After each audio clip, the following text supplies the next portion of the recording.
Alyssa Morgan had no choice but to sleep with the CEO of the company where she worked in exchange for $20 million, money she desperately needed to save her 6-year-old son, Ryder, who was in critical condition. One night with the CEO was the deal. She agreed because her son's doctors were only waiting for her approval to operate. With the help of that operation, Ryder gradually recovered, but the man to whom she'd given her body never let her go. In fact, he doubled the money just so he could share the bed with her again. She resolutely refused.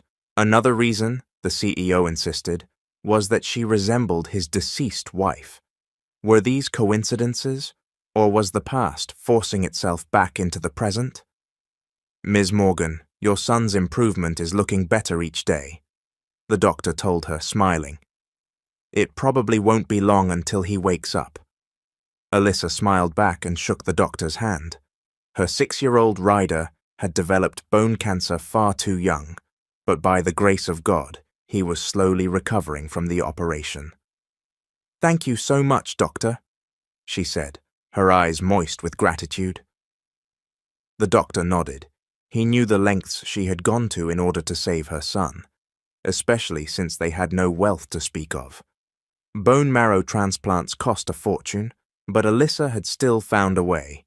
Even if her own body was the price, she would do anything for the child who was her only strength day after day. "We've moved Ryder to the ICU, Ms. Morgan," the doctor went on. "I hope he recovers quickly and wakes up. Call me if you need anything. I'll be in my clinic." She thanked him again, following his departure with her gaze. "Thank God," she whispered. Her son had survived the operation. Now all she wanted was for him to wake up fast and heal completely. They had already spent months in this hospital. If it went on any longer, they might as well live there. Alyssa had seen other cancer patients in the ward and how they fought their own battles. She promised herself that if she ever became rich, the first people she would help would be cancer survivors and patients. This hospital had grown close to her heart after all those months staying there. Whenever she had a day off, she stayed with her son and the other patients in that ward. Suddenly, Alyssa was startled by the sound of her phone ringing. She quickly fished it out of her shoulder bag, then saw the name flashing on the screen. Stephen. He was the secretary of the CEO at her workplace, and his calls were nothing new to her. They had become friends, and he preferred people to call him Steph, but she still stuck to Stephen most of the time. "Hello?" she answered, glancing toward the ICU window to check on Ryder before speaking. "Alyssa, why aren't you here yet?" Stephen's nervous voice echoed from the other end of the line. "Mr. Hawkins has been asking for you. He seems really worked up," Stephen continued, sounding concerned. Alyssa exhaled. "It's my day off, Steph. Why is he looking for me? Can't I have some time off, even for a bit?" She was losing patience. Her boss, Michael Hawkins, hadn't stopped intruding on her life since they first crossed paths in the parking lot 2 months ago. The moment he learned she worked at his company, he transferred her department. She used to work in finance. She'd been perfectly fine crunching numbers there. But for reasons unknown, he suddenly made her his assistant, even though he already had Stephen as his secretary. It got worse after the night they spent together last week. Now he acted as if he practically owned her, monitoring her every move. Alyssa didn't understand why he was acting that way. She had a sneaking suspicion he was obsessed, but in fairness, he was undeniably handsome. Why was he so fixated on her when he could have any woman he wanted? She'd seen so many beautiful women coming in and out of his building, models, actresses, foreigners. Yet here he was, pulling her strings.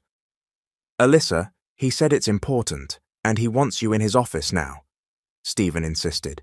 "He told me if you don't come in, he'll make things difficult for you," he added in a hushed voice. Alyssa felt her stomach clench. "Steph, I have something important here, okay?" she said, trying to keep her composure as she peered through the ICU window at Ryder. I can't just leave him. Stephen still had no idea Alyssa had a child. In fact, no one at the company knew she was a mother.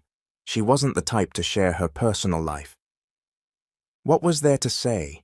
She only had stories from her late mother and no one else.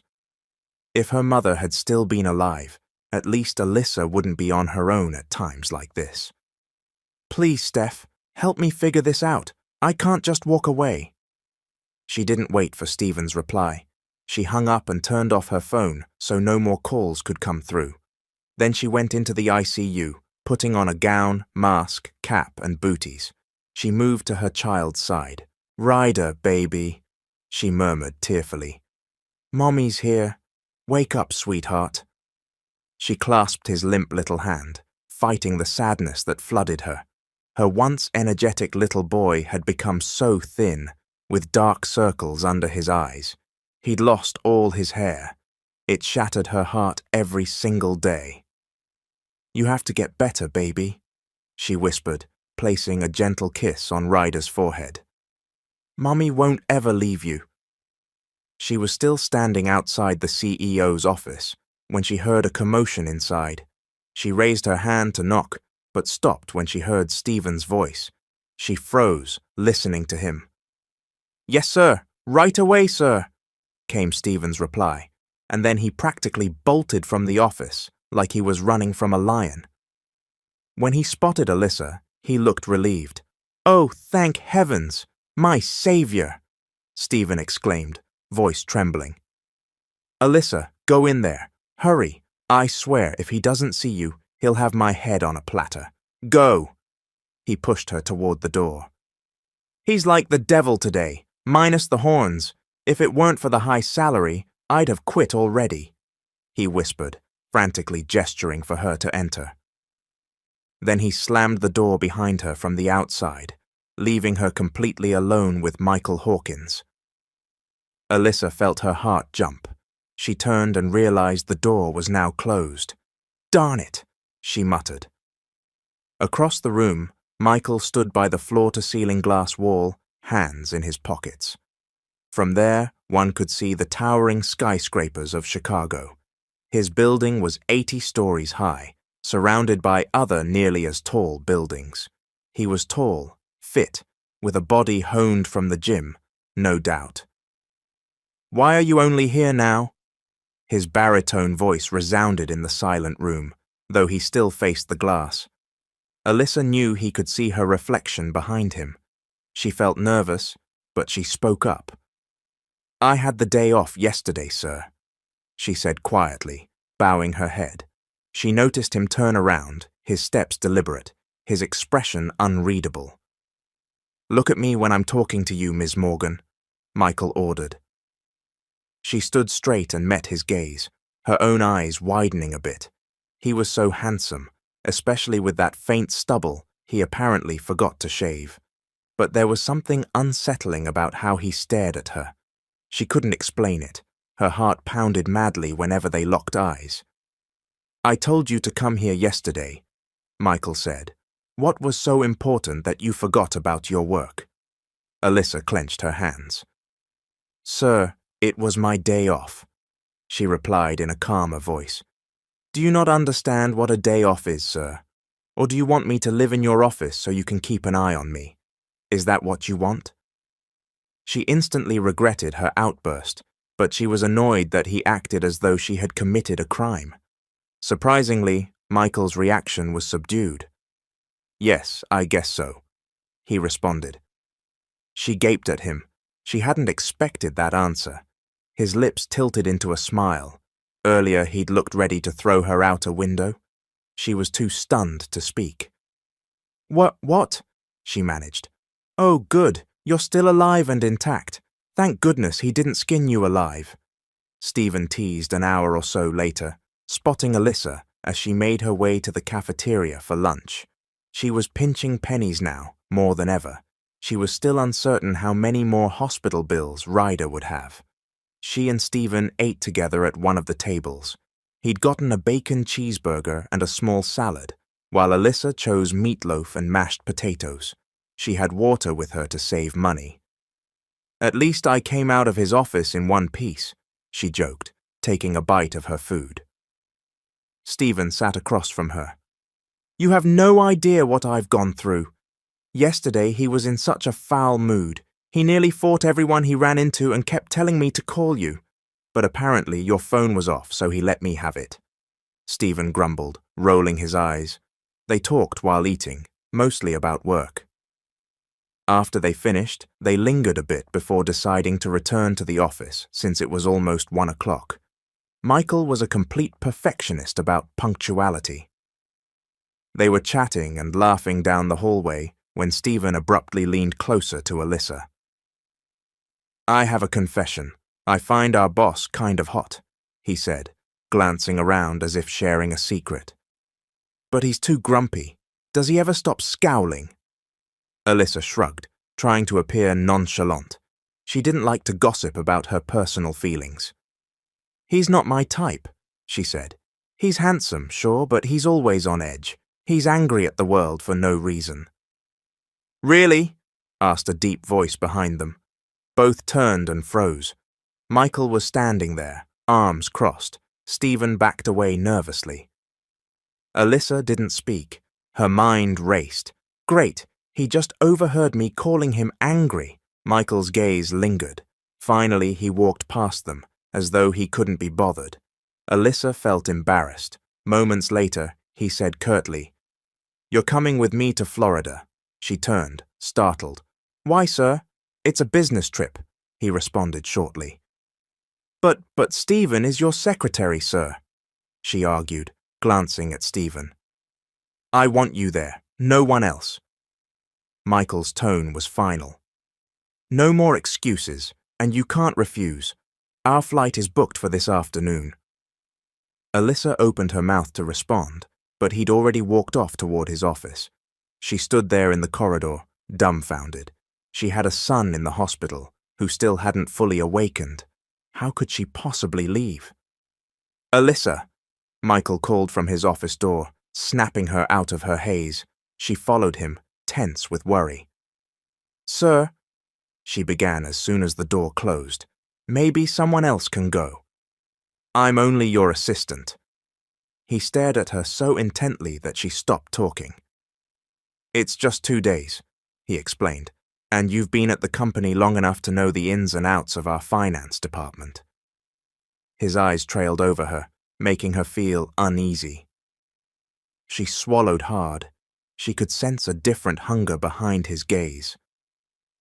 "Sir," she said nervously, He raised a hand, signaling that was enough. She turned around, her shoulders heavy with resignation.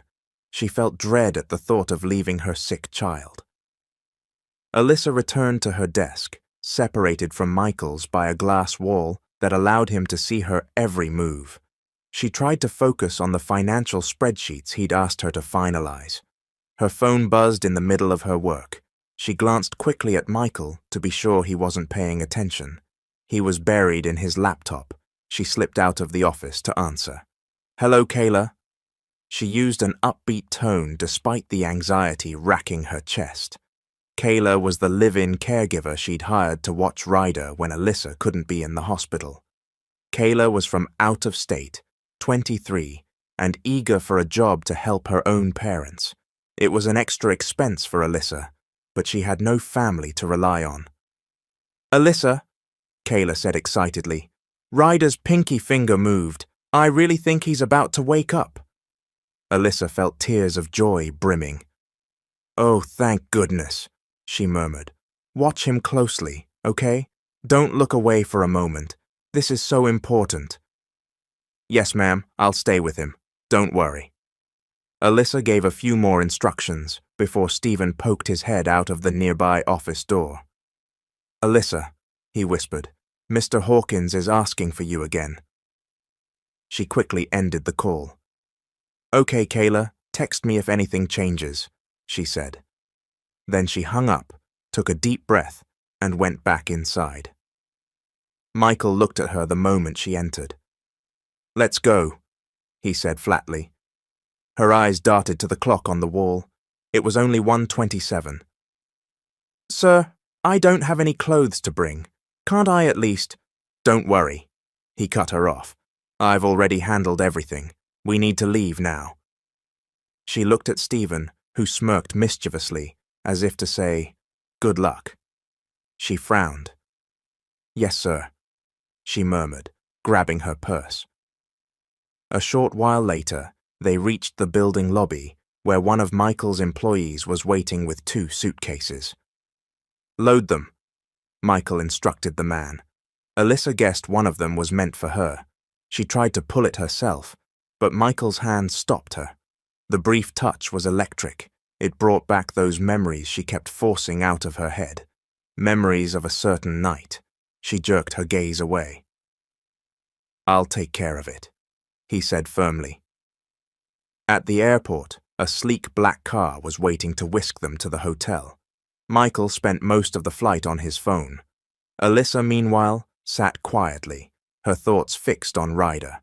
Her heart panged, wishing she could remain by his side.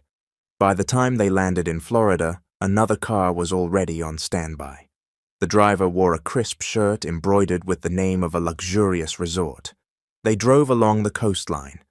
Alyssa noticed thick clusters of pine and oak trees passing by. Fruit stands occasionally dotted the roadside. She pressed her face to the window, marveling at the scenery. "It's so pretty here," she whispered to herself. It reminded her that in another life, she might have wanted to live in a place like this. Eventually, they arrived at Seaside Viewpoints Hotel, perched at the edge of a bluff overlooking the ocean. She was stunned by how picturesque it was, with a sprawling facade, 3 stories tall, likely over 100 rooms. The manager led them to a top-floor suite labeled Class A. As they passed other staff, women openly stared at Michael, and some asked to take photos. Alyssa found it odd that so many admired him while she followed a few steps behind. "Hello there," came a sudden greeting. A tall, blue-eyed man wearing a resort name tag tapped her shoulder. "May I know your name?" Alyssa blinked. I'm... She never finished because Michael abruptly appeared and grabbed her arm. He glared at the stranger. "She's with me," he stated icily. The man studied Alyssa. "Is that so?" Michael stepped closer, almost possessive. "Yes, that's right. She's mine." The stranger shrugged and walked away. Alyssa, on the other hand, glowered at Michael the moment the man was gone. "What's with the act? I'm not your property," she snapped under her breath. Michael leveled his gaze at her. "You're my assistant," he said, "so you can't just chat with random people without my permission." She frowned at his arrogant tone. "You don't own me, sir." He smirked. "I think you're mistaken. When you gave yourself to me, I claimed every bit of you." She could only stare, speechless, her cheeks burning with anger and shame. At last, they reached the suite. Indeed, it felt like first-class accommodations, with a terrace that offered a sweeping ocean view. Below, people were jet skiing, riding speedboats, strolling along the sand, yet Alyssa's stomach dropped when she noticed there was only one bed. She whirled on Michael. "Where am I supposed to sleep, sir?" He dropped his suitcase at the foot of the bed. "Right there," he said casually. "No way. I'll get my own room. I'm not sharing this one with you," she insisted. He shrugged. "No, you won't," she bristled. "I absolutely won't stay with you." Michael stepped closer, voice low. "What's the problem? I've already seen everything there is to see. Tasted everything, too." Alyssa slapped a hand to her mouth, mortified. "Shut up. You're so crude," she hissed. He only gave a smug laugh. "It's the truth," he reminded her. "I said shut up," she repeated, cheeks blazing. "Fine, I'll move to another room. After our engagement here is over," he conceded. "Hurry up and get dressed." He tossed a white suitcase onto the bed. "That's yours." She said nothing, unzipping it to find a few dresses. All of them looked revealing, some more so than others. Flustered, she held up a low-cut one with a thigh slit. She muttered, "Who on earth picked these clothes?" She suspected Stephen. It was exactly his style. She settled on a dress that was only slightly less revealing. Pairing it with heels of the same color, she put on a light layer of makeup, brushed out her straight brown hair, then checked herself in the mirror. She had to admit, it looked good, if bold. As she turned, she spotted the small heart-shaped birthmark on her shoulder. Her mother had once told her she was born with it. Over the years, she'd heard all sorts of theories, especially back in the rural town she came from, but she never got a straight answer. She shook off the memories when someone knocked at the door. "Ms. Morgan?" a hotel staffer said when she opened it slightly. "Mr. Hawkins is waiting for you in the lobby." "Oh, okay, thanks," she replied, stepping out. "You look lovely, Ma'am," the staffer added, smiling. "Thank you," she said, heading for the elevator. As soon as it reached the lobby, she spotted Michael talking to a well-dressed woman near the reception area. Alyssa hovered at a distance, trying not to appear too interested. Michael seemed to be charming the woman. The woman giggled and leaned closer to him, obviously enamored. Alyssa rolled her eyes. "That's typical," she whispered to herself. "I bet he's forgotten me already." But a moment later, Michael's gaze snagged on Alyssa. He abruptly excused himself from the other woman, who looked disappointed, and headed straight for her. Alyssa bit her lip. "Why are you wearing that?"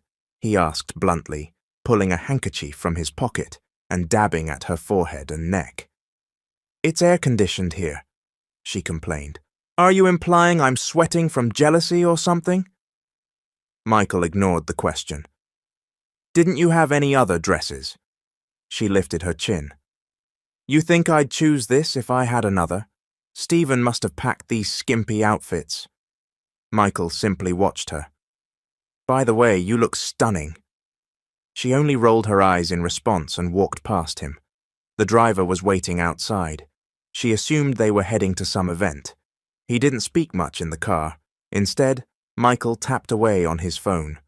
Alyssa gazed out the window, thinking of Ryder. She kept checking her phone in case Kayla texted. Eventually, the car stopped in front of a grand hotel, hosting a charity gala. Alyssa followed Michael inside. It turned out to be a benefit for children with cancer. That struck a chord in her heart. Her own child had been battling bone cancer.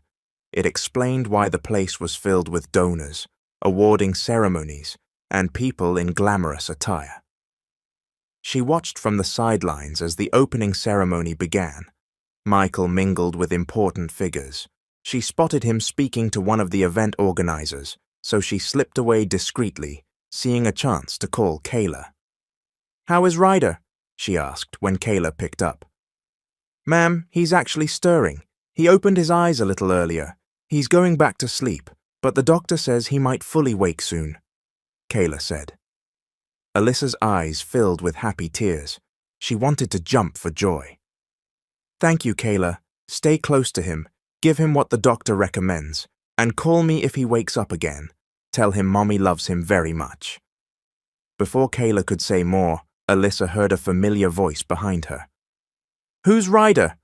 Michael demanded, stepping close. She nearly dropped her phone. He seemed angry. "Answer me, Alyssa. Who is he? Another man you're seeing? Your new lover? Is that it?"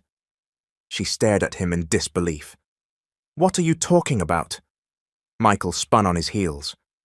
"Never mind," he muttered, storming off. She watched him go. "So dramatic," she mumbled. "Fine, walk away." Rain started to drizzle outside, so Alyssa left the building and stood in the garden for a while, letting the cool air calm her. When it grew heavier, she decided to wait in the car until Michael returned. She climbed into the back seat, feeling her eyelids droop. The day had been exhausting, so she dozed off. In her half-sleep, she saw that haunting vision again, a dream she'd had countless times. A car perched at the edge of a cliff. A man's voice shouting, "Chanel, hold on, grab my hand." Alyssa jerked awake, heart pounding. She always saw that red car about to fall, always heard the same frantic plea. But she never saw the man's face or understood who Chanel was. It made no sense. She jolted to find Michael beside her, staring.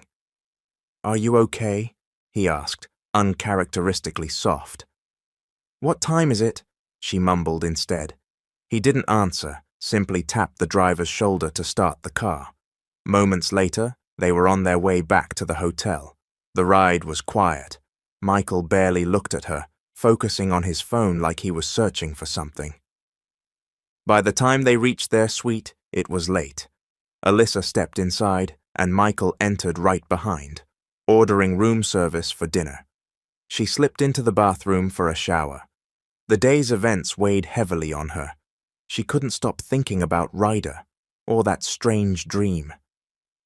When she emerged, wearing only a thin towel, because the nightgown in her suitcase was ridiculously sheer, she almost ran into Michael standing by the door. He stared unabashedly at her, his gaze intense. "I asked Stephen for your personnel file," he said suddenly. "I found out you're originally from Texas." Alyssa tensed. "Yes, does that matter?" Michael didn't answer that. Instead, he studied her, as though her very existence was a puzzle. She felt a pang of fear. Did he regret giving her the money? Would he demand it back? That was impossible, right? He couldn't reclaim what he'd taken from her in exchange. "All right," she snapped, bristling. "Didn't you say you'd switch rooms?" Michael sighed and crossed his arms. "Why are you pushing me away?" "Because I don't want you here," she burst out. "And you have no right to just—" Suddenly, Michael tugged the towel off her body and tossed it onto the bed.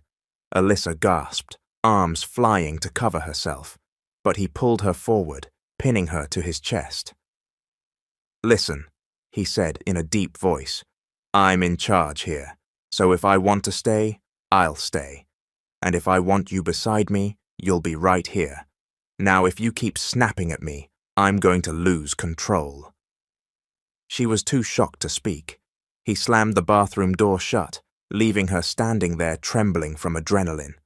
Alyssa found her chance, grabbed the towel off the bed, and bolted out into the corridor. She stood there, heart pounding, ignoring the curious stares of a few passers-by. She felt humiliated and furious. "Calm down," she told herself, pressing a hand to her chest. Finally, the door opened. Michael stepped out, calmer now, and looked at her. "You'll catch a cold out here," he said quietly. "Come back inside." She refused to move or look at him, eyes down. "Don't force me to carry you, Alyssa," he warned gently. She swallowed. "Why should I?" she muttered. He walked toward her and took her by the arm, guiding her back in. She let him. Once inside, he closed the door. "Lower your voice, will you?" he told her. "You're so loud, the entire floor can hear you. That's embarrassing." She let out a harsh laugh. "You're embarrassed by that, yet you had no shame pulling that stunt on me a minute ago?" He sighed. "I told you I was sorry." She turned away. "I'm leaving tomorrow. I can't stand being here, especially when my son—" She bit her tongue, stopping herself from revealing too much. Michael exhaled. Then he pulled out his phone, scrolling through something intently. Alyssa crossed her arms, still seething over his touch, the way he tried to claim her as if she had no say. She wondered if she'd ever be free again. Her every thought returned to Ryder. Once he fully woke and got better, she promised herself she would never let anyone threaten her peace again, even if that meant confronting Michael Hawkins head-on. Alyssa Morgan felt her heart pound when Michael Hawkins approached her. She tried to step away, but he pulled her close. "She's my wife," he began, "and we'd only been married a month when the accident happened." He held his phone out to Alyssa, and the moment she looked at the photo, she felt an intense thudding in her chest. The woman beside him in that picture looked exactly like her. Alyssa couldn't speak. She just stared at the photo Michael was showing her. "It's been a year since she vanished," he went on, eyes clouded with a deep sadness. His tone was heavy with guilt, as though it hurt even to say those words. Alyssa simply listened, holding his phone in her hand. He leaned against the wall by the door, arms and legs crossed, his back pressed to the cold concrete. "There was no body. I saw nothing. That's why I can't accept she's gone. It's been 6 years since she disappeared, but I'm still hoping, if it takes my entire lifetime, I'll wait. Chanel is my everything." Alyssa stared at him, her hands trembling as she placed his phone on the bed. She stayed silent, even though a storm of questions was forming in her mind. He kept talking, and although she wanted to say something, she chose to remain quiet.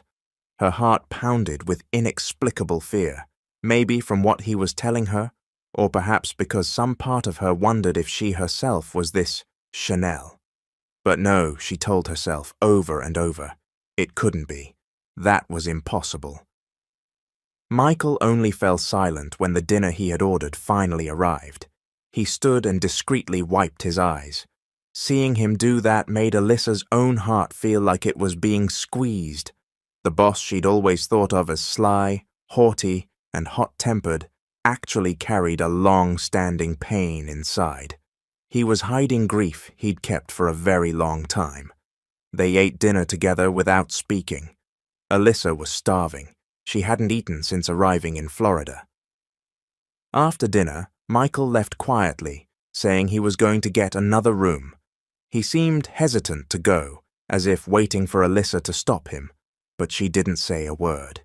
He ended up taking the room right across from hers. Left alone, she lay down to rest, never expecting to awaken in the middle of the night shivering from the cold. Her head throbbed. She got up unsteadily to turn off the AC, feeling like she couldn't take the freezing air any longer. She spotted a first aid kit in the mini kitchen, so she took 1 BioFlu tablet and 1 paracetamol, hoping the chills would subside faster. Despite wrapping herself tightly in a blanket, the cold still seeped into her bones. At last, she forced herself up again, deciding to go wake Michael in his room across the hall. She walked carefully, using the wall to steady herself, because she felt like she might collapse at any moment. She reached his door and was about to knock, but the door turned out not to be locked. It was slightly ajar. She pushed it open, stepping inside. "Please, harder! Ah, shit! I'm coming! Alyssa froze where she stood, catching the glow of a lampshade on a bedside table. She could see a woman on top of Michael, both looking lost in pleasure. They were so caught up in what they were doing, neither noticed she had entered. "Faster, Heather," Michael groaned as the woman rolled her hips again and again, like she was in a trance. Alyssa clamped a hand over her mouth, tears stinging her eyes. She turned around and slipped out of the room as quickly as possible, wiping her cheeks in angry confusion. Why was she crying? She had no right to be upset, did she? Michael was her boss, not her boyfriend or husband, so why was it tearing her apart? She went back to her room and forced herself to lie down, still trembling with fever. If not for the awful headache and chills, she would have left the hotel right then and returned to Chicago. But she was too ill to travel anywhere. She hardly slept the rest of the night, waking now and then to wipe the sweat from her brow. Who was there to care for her? Michael was busy with another woman's body. Just hours before, Alyssa had felt pity for him, hearing about the wife he missed, this Chanel he claimed to love so much. And now there he was, having a fling. She felt disgusted. Let him chase his ghosts. Whatever Chanel was to him, Alyssa told herself she'd keep her suspicions to herself forever. Even if it turned out she was Chanel, she would never tell him. She'd be better off taking care of her sick child alone. She had always managed, and she could keep doing it without Michael Hawkins. By God's grace, her fever finally broke by morning, though she was still weak. Very early, she booked a flight back to Chicago. She was sure Michael was still asleep. She hadn't seen a sign of him in the hallway, and that was fine. She didn't want him to know she was leaving anyway. She dressed quickly, stuffed her things into her suitcase, and stepped out into the corridor. She had to pass Michael's room to reach the elevator. Just as she opened her door, his door opened too, and out came Michael, along with the woman from last night. "Babe, thanks for that wonderful evening," the woman purred. "Let's do it again later." They all froze, startled to find themselves face to face. Alyssa watched as Michael pulled away from the woman's clinging arm. "Where are you going?" the woman demanded. "Don't you want me to—" Michael glared. "Go! Get out!" The woman huffed indignantly, giving Alyssa a once-over, as if blaming her for Michael's abrupt dismissal. That made Alyssa roll her eyes. She headed straight for the elevator, ignoring both of them. "Where are you going?" Michael asked again. "Home!" Alyssa snapped, yanking her hand free when he tried to grasp her wrist. "You could have told me," he said, sounding annoyed. She gave a bitter laugh. "And how exactly was I supposed to do that while your eyes were rolling back in your head for that other woman? Let me go, sir." "I can She cut him off. "I don't need your explanation, sir. I'm heading home and you're not going to stop me. Now let go of me." Before she knew it, Michael scooped her up over his shoulder, as if she weighed nothing. "Michael, put me down." Alyssa fought to get free, but his strength was too much for her. Clutched in his arms, she found herself replaying the humiliating images from the night before. Even if some part of her once suspected she might be this missing wife, the new memory of him with someone else made her determined to hide any connection. She told herself, "I've survived all these years without him. I can keep living without him." But then, a stray thought struck her. Her child was 6 years old. The timeline, if she really was Chanel and had lost her memory, would that make Michael the father of Ryder? She covered her mouth at the idea, remembering how her late mother used to say, Alyssa was impregnated by a man who abandoned her. Her mother never named him, and Alyssa never asked. She'd grown up believing he was worthless. She had never tried to find out who he was. If it were Michael, no, she refused to dwell on it. The moment they arrived back in Chicago, Michael was called to the company for an emergency. They never did finish whatever business they'd had in Florida. Once off the plane, Alyssa noticed it was already 2:30 p.m. She slipped away from Michael, determined to go home. "Where are you going?" he demanded, catching up to her brisk steps. "Home, sir," she said curtly. He offered to drive her, but she didn't give him the chance. She turned on her heel and waved down a taxi the second she set foot outside the arrivals area. "Alyssa!" he called out, but she refused to look back. She was done with him and everything he put her through. She climbed in, shutting the door. 129 South Street, Katipunan Village, she told the driver. Only when she saw Michael disappear from view did she breathe a sigh of relief. The memory of what she'd seen last night made her furious, though she wasn't sure why she felt such a right to be angry. But angry she was, all the same. She only stayed at her house long enough to change clothes and grab fresh outfits for Ryder. Then she headed straight to the hospital. The moment she opened the door to his room, he greeted her with a gleeful voice. "Mommy!" That sweet face was more than enough to chase away her anger. "I see they've moved you to a semi-private room, buddy," she said, setting down the fruit basket and paper bag of his clothes. "Yes, Kayla said we just transferred over," Ryder replied, happily. He was sitting up in bed, looking much livelier than before. Alyssa rushed to him, hugging him tight, her eyes brimming with tears. God had been so good. Her precious son had made such strides. "Mommy, the doctor said I'm getting better," he chirped. He still had dark circles under his eyes, was thin, and had lost his hair from the treatments, but Alyssa only saw her beloved child. "Yes, honey," she said. "You're healing. I'm so proud of you." She couldn't hold back her tears. Every time she thought about the pain he'd gone through, it hurt her 1,000 times more. If she could have taken it all onto herself, she would have done it without hesitation. But here he was, smiling, awake, still fighting. It made her heart overflow with gratitude. "Mommy, why are you crying? I'm better now. You don't need to be sad," Ryder said, giving her a curious look. She could only sob harder as his little arms wrapped around her. "I love you, Mommy," he whispered. "Thank you for taking care of me."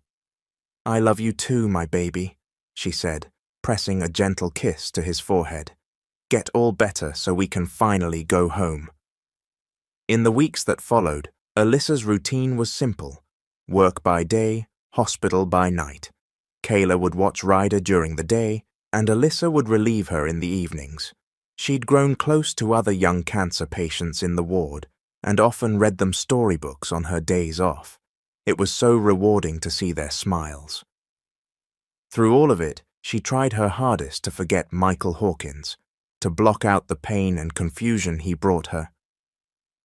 One afternoon, as she was leaving the office, she heard a familiar voice behind her. She quickened her steps, but Michael snatched her arm, forcing her to stop. "Are you avoiding me?" he hissed. Several people in the lobby looked on, so Alyssa jerked her arm free to avoid a scene. "I'm leaving, sir," she said, walking away again, but he followed her to the parking area. "About what happened in Florida," he began. "You know I'm just a man, and I have needs." She spun around, furious. "Right, you're a man, so you have to use someone whenever you like? Is that it?" She narrowed her eyes. "I don't care about your explanation, sir. Leave me alone. I'm not mad about it. I'm thrilled, actually. At least now you have a new woman to occupy you, and I'm free from your mess." She turned away and got into a taxi, glimpsing Michael rushing toward her car. But she told the driver, "St. Anne's Hospital, please," and refused to look back. On the way, however, she noticed a familiar black car trailing behind. She stared at it in the side mirror. It kept pace no matter where they turned. Feeling uneasy, she gave the taxi driver new instructions. "Sir, turn left on that next street, then go around the mega supermarket. We'll head to the hospital from there." "Mom, are you sure?" the driver asked, confused. "Yes," she said in a tight voice. She watched the black car follow their every move, so it was definitely tailing them. She suspected it was Michael. She didn't want him finding out her real destination, or worse, discovering Ryder. She took another quick turn, telling the driver to deviate again. The man began to protest. "Ma'am, that's not the way to the hospital." But she insisted. He shrugged and complied. Suddenly, at one intersection, a 10-wheeler truck came barreling toward them, seemingly out of control. The driver of the taxi jerked the wheel to avoid a deadly impact. The taxi smashed straight into a concrete wall. Alyssa's world exploded into a deafening noise. She felt a heavy blow, then heard only the ringing in her ears. Dizzy and in pain, she slowly realized blood was trickling down her forehead. Her entire body ached. When she looked at the blood on her hand, something triggered in her mind. A memory, like a dream. "Hold on! Don't let go, Chanel! Please, don't let go!" The face of a man, also bloody, also clinging to life, flashed before her eyes. Michael, he was calling her wife, begging her not to let go of his hand, as their car teetered on the edge of a cliff. She saw herself covered in blood, one hand clasped with his, the other gripping a side mirror to keep from falling. "No, no, no! Please don't let go!" he was screaming. She could practically feel the seatbelt half torn, the weight of the car pulling them downward. "If you don't let go, we'll both die," she remembered herself yelling. Everything was chaos, her vision dark with panic. but she forced her hand free, ignoring his frantic cries. "Chanel, don't! Wife, please, no, no!" "Alyssa, hold on!" Another voice, again Michael's. "Don't close your eyes, Alyssa. Don't you dare pass out." She heard him struggling to open the crushed driver's door. "I'm coming for you. Just hold on." All she could do was surrender to the darkness. She dreamed she was at a wedding altar. "I do, Father," she murmured, turning to face her groom, Michael, smiling in a black suit. She could feel his lips pressing soft kisses to her hands. "I love you. I love you so much, my wife," he whispered. But the church decor began dissolving like melting wax. The guests became ghastly figures, eyes bleeding, flesh decaying. She turned, terrified, to Michael, who was staring back at her with horror. "Until death," he rasped, covered in blood. His face seemed to rot before her eyes. Alyssa jolted awake in a panic, drenched in sweat. Her head pounded. She glanced around at the white ceiling and realized she was in a hospital bed, an IV in her arm, bandages on her forehead. She lifted her arms, wincing at the scrapes and bruises. She stared blankly, recalling the crash. She'd lost consciousness after the taxi slammed into the wall, and now everything, absolutely everything, came flooding back into her mind. Tears streaked down her cheeks. The truth was too big to ignore. She was indeed Chanel, and Michael Hawkins was her husband. The doorknob turned. Alyssa quickly dabbed at her tears, lay back, and closed her eyes, pretending to sleep. She heard footsteps approaching. "Why did you come back, Chanel?" "You're too stubborn. God must love you a lot to have saved you so many times. But now I'll make sure this is the end for you." Alyssa recognized the voice instantly. It was Heather, the same woman she had once trusted. Alyssa felt the pillow next to her head shift. "He'll come back to me the moment you're gone forever," Heather said, pressing a pillow near Alyssa's face.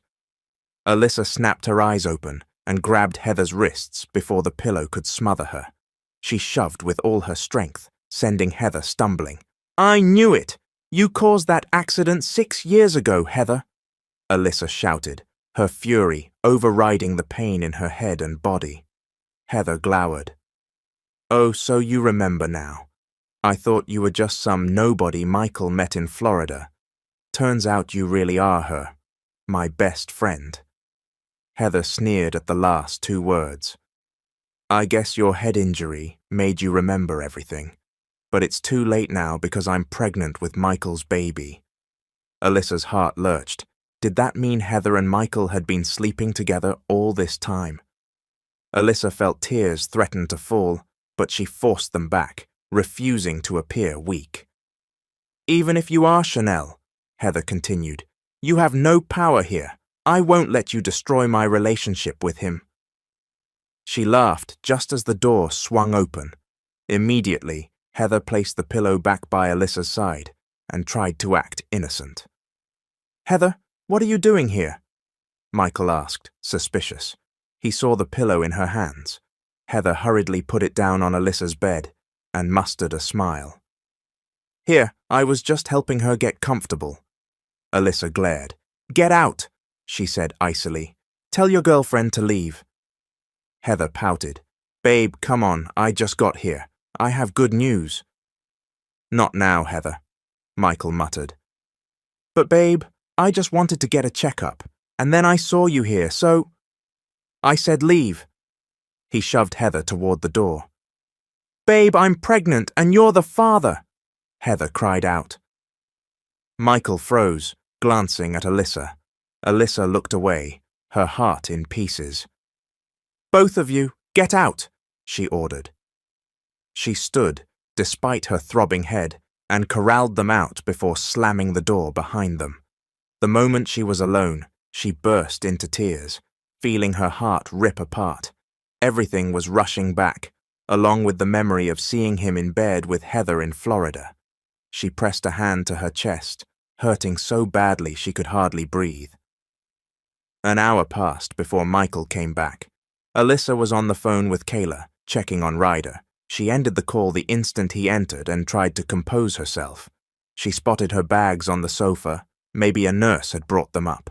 Thank goodness her cell phone still worked. "Leave," she said the moment Michael approached. "I don't need you here." "I am not the father of Heather's baby, Alyssa," Michael insisted. "Believe me, please, I'm sorry there were reasons I said get out of my life," Alyssa burst out. "I'm resigning from the company. I don't care if you approve or not." "No, you can't do that." "I can, and I will," she snapped. "And don't try to stop me. Go tend to your woman. Don't ever come near me again." Michael moved toward her, reaching for her waist as she stumbled in pain. "Alyssa, are you all right? Don't touch me." She wrenched away, panting. "Just go. And don't show yourself to me ever again." "Sir, so you're sure you don't want Miss Heather Delacroix allowed into the building?" Stephen asked, examining the photo Michael had handed him. "Yes, no matter what story she gives, do not let her in," Michael said firmly. "She's desperate. I'm not the father, and the one time we slept together was purely to collect her fingerprints.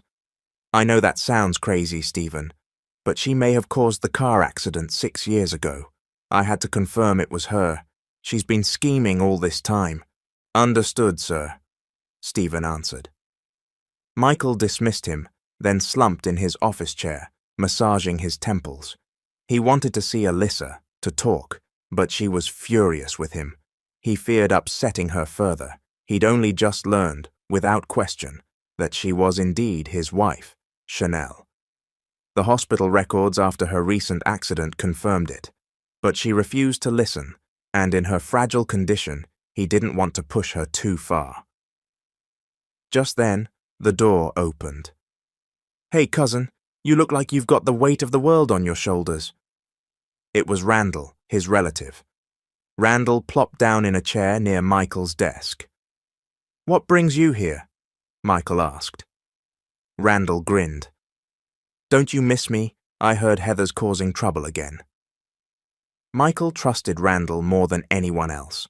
Randall had long been involved with various charities, including a foundation supporting children with cancer. Their company also contributed. "Actually, I'm heading to St. Anne's Hospital in a bit," Randall announced. "I'm visiting the kids in the cancer ward. You should come along." Michael's eyes lit up.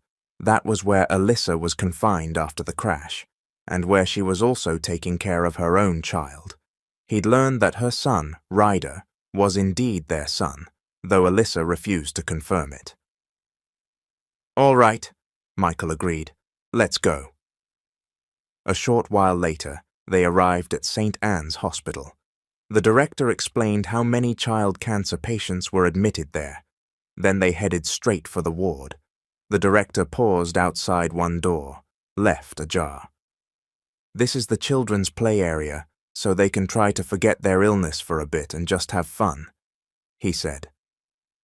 Michael peeked through the window. The room was cheerful, with bright colors and children laughing, though many were thin or pale from treatments. And there in the middle was Alyssa, her back turned to the window, leading them in a playful song. Randall walked on, but Michael hung back, staring. "Okay, let's sing," Alyssa called out, clapping. "I have 3 ducks, I see." She was doing little dance steps while the children giggled excitedly, including Ryder, who had recovered enough to join in. Alyssa glowed with happiness. In just a few hours, the doctor would discharge Ryder, and they'd head home. Alyssa treasured every last moment with these kids. One of the doctors stepped inside. "Ms. Morgan?" She turned. "Yes, doctor." "We have visitors," the doctor said. "They're from a foundation that supports pediatric cancer patients." Alyssa brightened. "That's wonderful, doctor. Really?" He nodded, then announced to the children, "We have guests. Let's welcome them, everyone."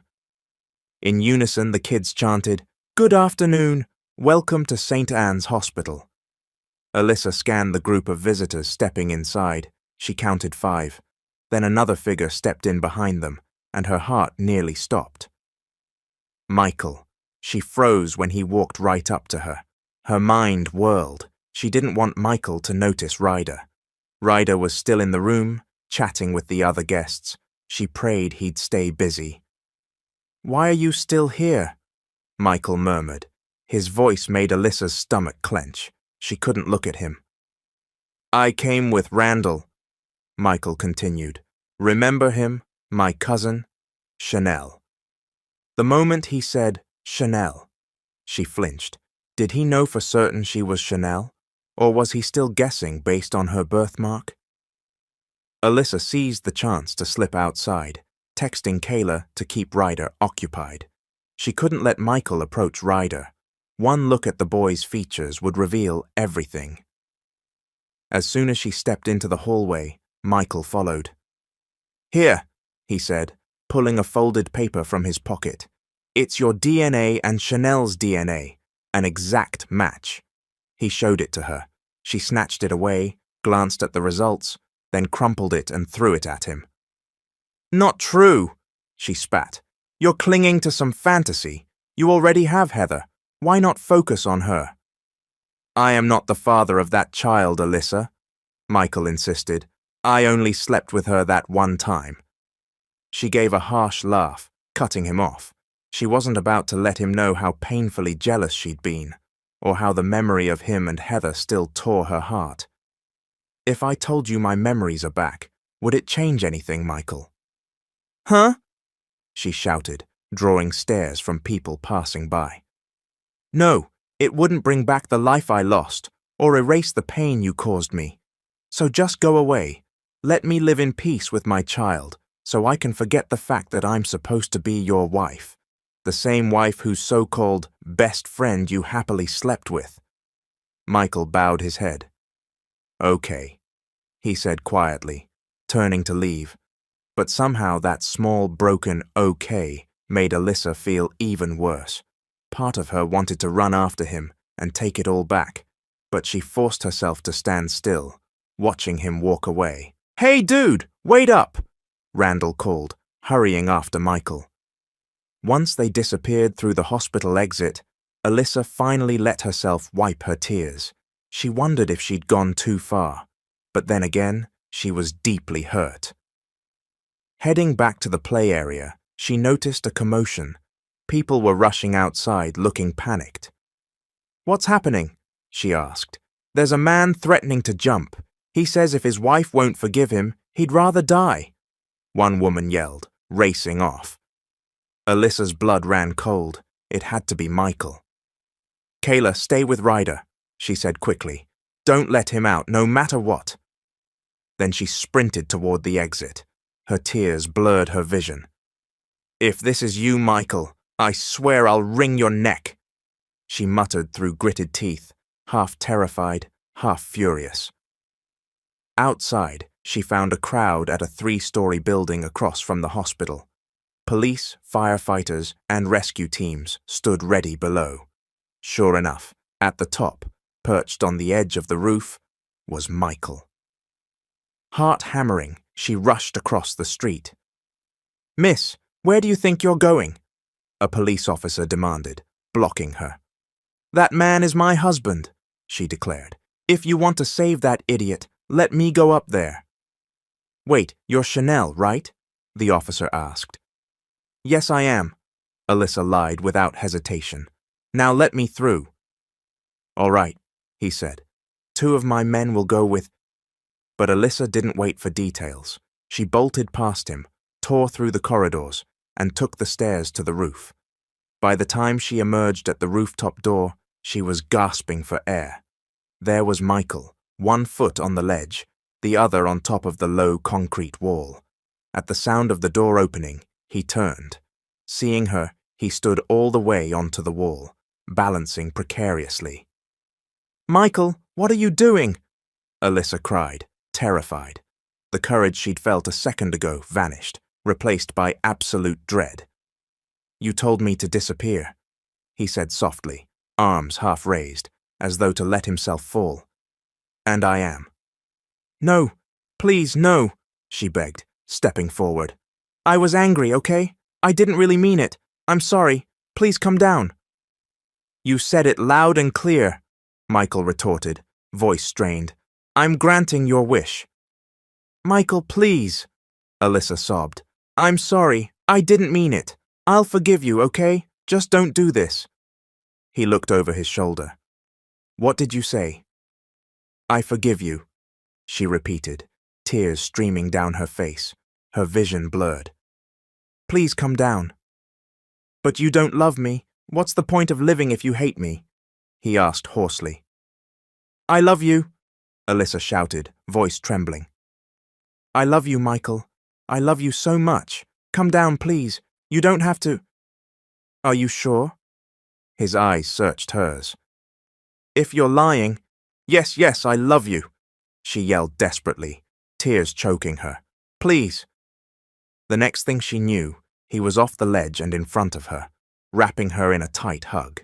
Her knees nearly gave out from relief. I'm sorry, he whispered against her hair. She responded by slapping him hard across the face. Are you insane? She yelled, tears coursing down her cheeks. He didn't answer, just made a quick signal to someone behind her. All right, it's cool, one of the men said from a distance. Everything's under control. Alyssa whipped around.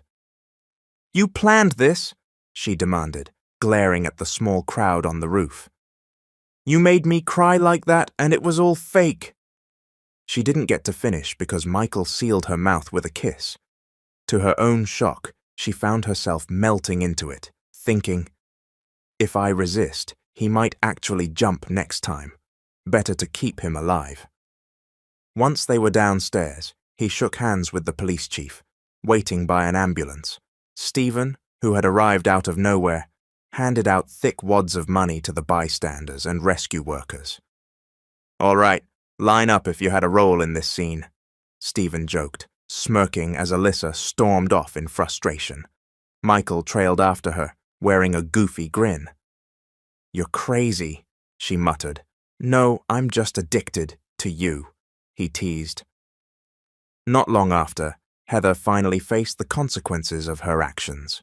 2 female officers escorted her away in handcuffs. What's your proof? You have no real evidence that I sabotaged them 6 years ago, she ranted. But they did. Michael had uncovered enough evidence to link her fingerprints to the accident. Heather had also faked her pregnancy to manipulate him. Now she was caught trying to flee the country, arrested at the airport in the early hours of the morning. I'll come back for you, Michael, Heather screamed as they dragged her away.